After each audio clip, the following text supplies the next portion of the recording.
Carlos Nogueira da Costa Júnior, secretário de Geologia, Mineração e Transformação Mineral do Ministério das Minas e Energia.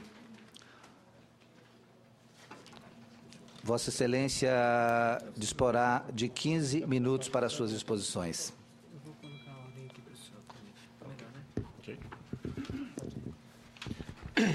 Bom dia. Excelentíssimo senador José Perrella, presidente da CCT, Comissão de Ciência e Tecnologia do Senado, senador Aníbal Diniz, presidente dessa subcomissão, senador Luiz Henrique, o relator da subcomissão do tema que nós iremos abordar aqui nessa audiência. Gostaria de, em primeiro lugar, agradecer o convite ao Ministério de Minas e Energia, aqui na pessoa do ministro Edson Lobão, que me indicou para representá-lo nesta audiência e em nome da Secretaria de Geologia, Mineração e Transformação Mineral, que é a secretaria do Ministério de Minas e Energia que lida com essa questão dos bens minerais do Brasil.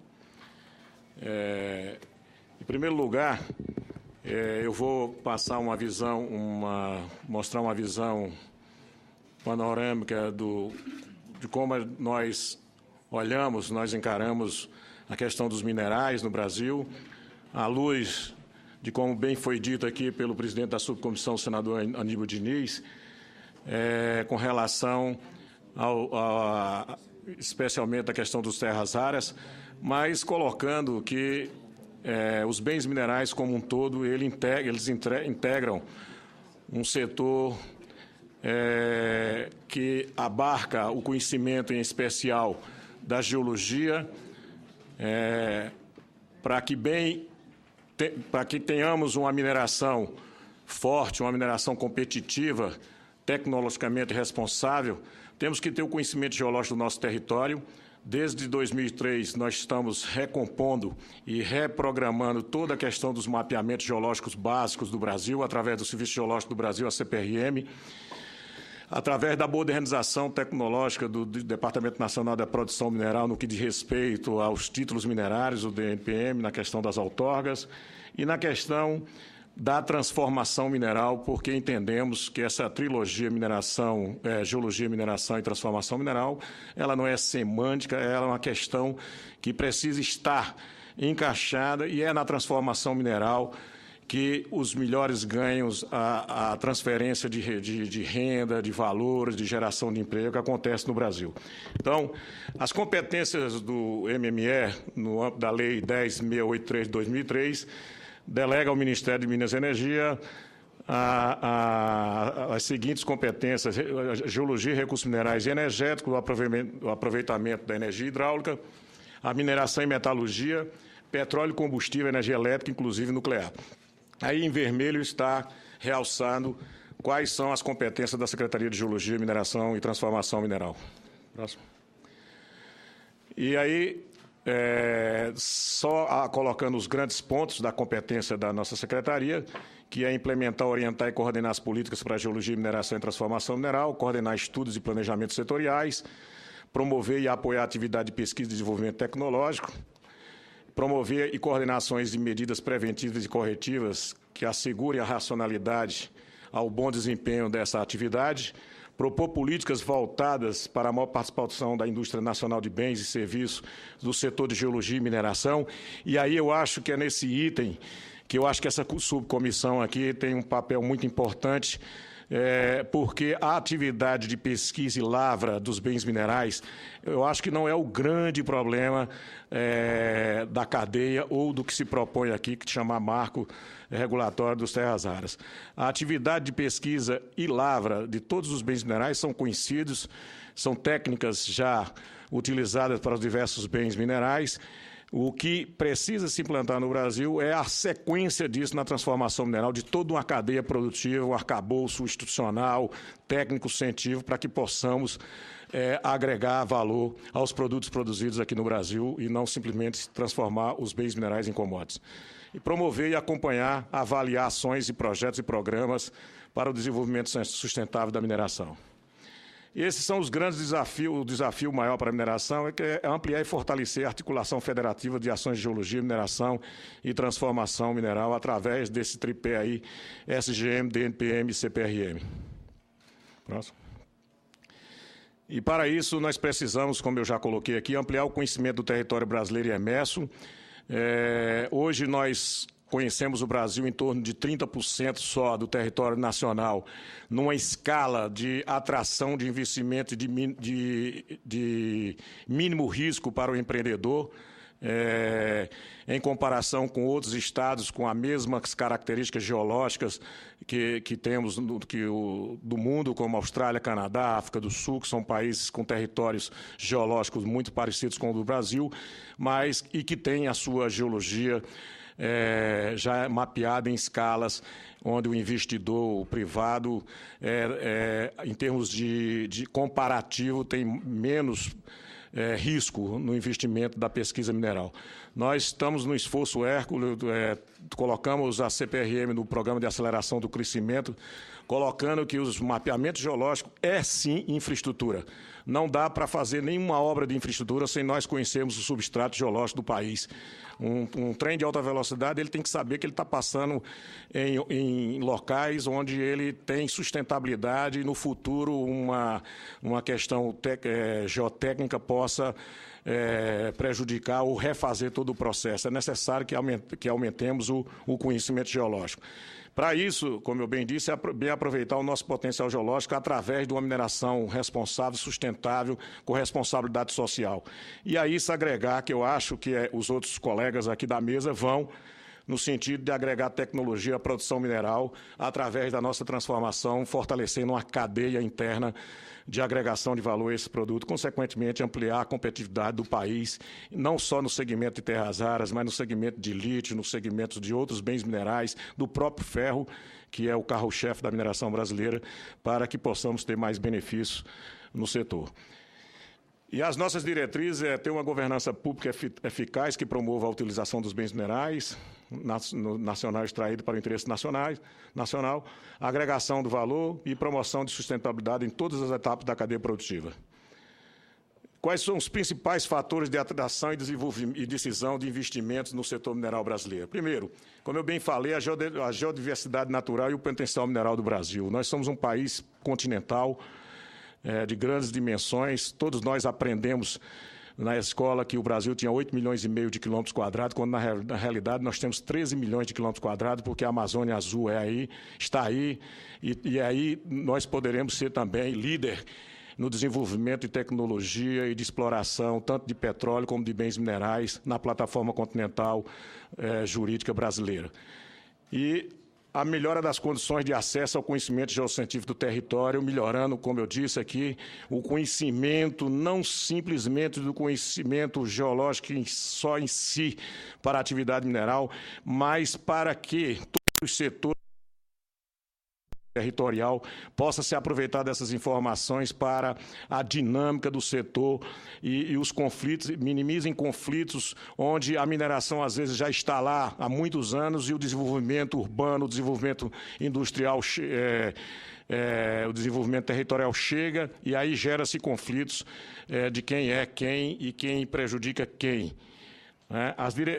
Com relação às diretrizes de política pública mineral do governo, com relação à estabilidade na legislação e segurança jurídica, a drogas, transparência nas ações de gestão dos recursos minerais e ampliando o acesso às áreas com potencialidade geológica para a atividade de mineração. Para isso, estamos propondo um código mineral, com a criação de uma agência nacional de mineração, com a criação de um Conselho Nacional de Política Mineral, para que possamos tratar dessas questões de maneira um pouco diferente, como bem disse aqui o presidente da subcomissão, o código é de 1967, o código atual vigente, e por si só, em função da dinâmica, da velocidade atinge, por si só já é obsoleto e precisa de modificações. As principais características econômicas dos bens minerais. As cadeias produtivas elas são associadas a mercado interno e externo. Nós temos no Brasil em torno de 80 bens minerais municípios, estados e a própria União na questão do desenvolvimento. Nós temos bens minerais de grande movimentação e de pouca agregação de valor. Nós temos bens minerais de pouca movimentação e de alto valor agregado. E bens que são produzidos essencialmente por mercado externo e bens que são necessários ao mercado interno em função de transporte, de logística e do próprio consumo e de sua disponibilidade. Os preços, eles são diferenciados em função da sua abundância ou raridade na natureza, ou pelo crescimento ou pela redução de consumo. Além do que, existe substituição ao longo dos anos, nós temos observado substituições de bens e com o andar da carruagem tecnológica, possivelmente daqui a alguns anos não se utilize alguns bens minerais que estão utilizados hoje. Então, a janela da oportunidade do negócio, às vezes, é premente e necessita que se desenvolvam ações urgentes para que o Estado possa se apropriar desse setor ou desse recurso que nós temos. A atividade produtiva, como eu disse, ela vai de nano a giga empresas, dependendo das condições geológicas, mineralógicas e de mercado. E, acima de tudo, a mina pode servir como impulsionadora de desenvolvimento de outras atividades econômicas na região. Desde as entradas de bandeiras no Brasil, que nós sabemos que uma das atividades que traz desenvolvimento é a atividade de mineração. As minas estão onde elas estão, não onde a gente gostaria que elas estivessem. A natureza ela é pródiga e os bens minerais estão lá e não tem como mudá-lo de lugar. Vamos desenvolver essas regiões, não simplesmente se apropriar desses recursos, transportá-los para outros lugares, sem deixar o desenvolvimento, sem nos preocuparmos com o futuro dessas regiões. As considerações iniciais com relação à questão básica dos bens minerais, os recursos minerais, eles são, desde a Constituição Federal, no artigo de 67, ou de 1988, no Código 67, são propriedade distinta da do solo e pertencem à União. Os regimes de aproveitamento, eles são de autorização hoje e de concessão. As pessoas requerem uma área, pesquisam em relatório positivo apresentado ao Departamento Nacional de Produção Mineral, se transformará ou não numa atividade de concessão, onde o poder concedente é o Ministério de Minas e Energia, na pessoa do Ministro de Estado de Minas e Energia.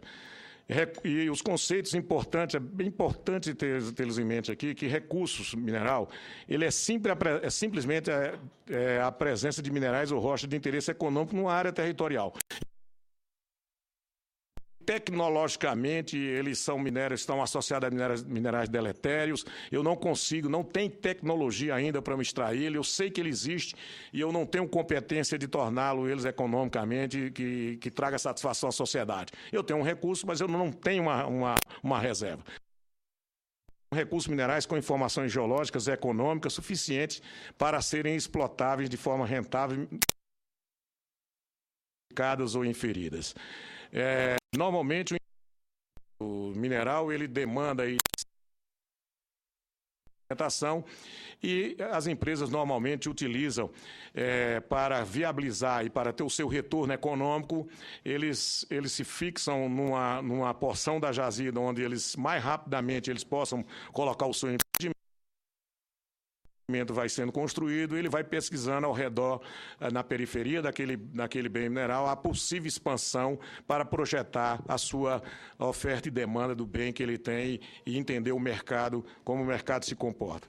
E a jazida é aquela reserva mineral e técnica economicamente aproveitada. A partir do momento que eu digo, eu tenho, eu posso, eu sei como fazer, eu tenho uma jazida, e aí eu coloco essa jazida em lavra, e aí eu tenho uma mina em operação.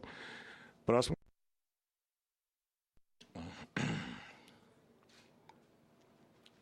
Falando um pouco rápido por causa do tempo, né?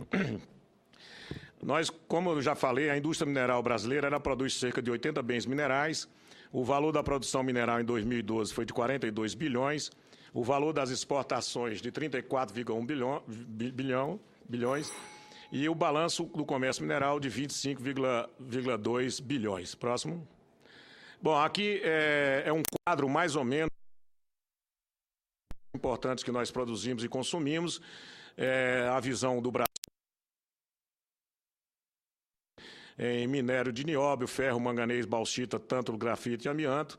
Nós somos exportador de matéria da construção, tipo caulim, magnesita, vermiculita, somos autossuficientes em calcário para produção cromo, diamante industrial, titânio, ouro, talco e níquel. Nós somos importador, produtor, mais ou menos numa faixa 50-50, fosfato, cobre, zinco, diatomita, tungstênio, e somos altamente dependentes de potássio, enxofre, carvão metalúrgico e terras raras.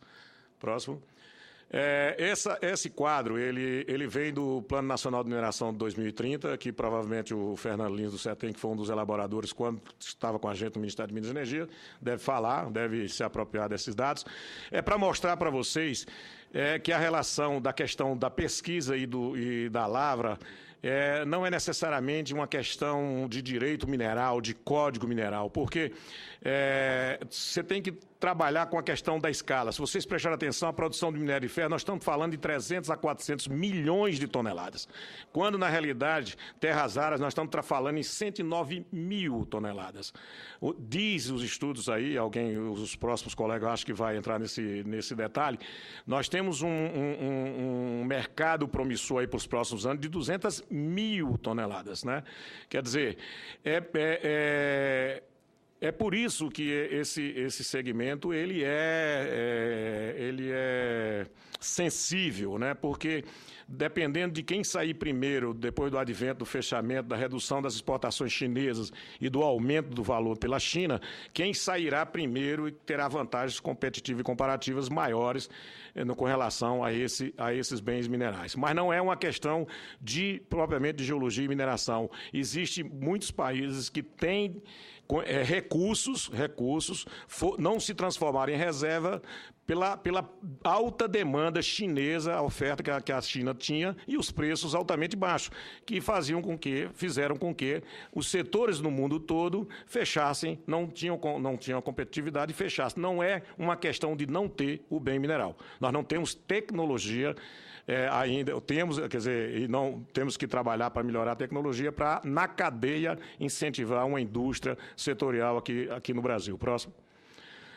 Para isso, nós fizemos um Plano Nacional de Mineração em 2011, em fevereiro de 2011, Nacional de Mineração. Em 2010, no final de 2010, temos entre o MME e o MCTI, que foi de elaborar propostas de integração, coordenação e aprimoramento das políticas diretrizes voltadas para esses minerais estratégicos, especialmente nesse.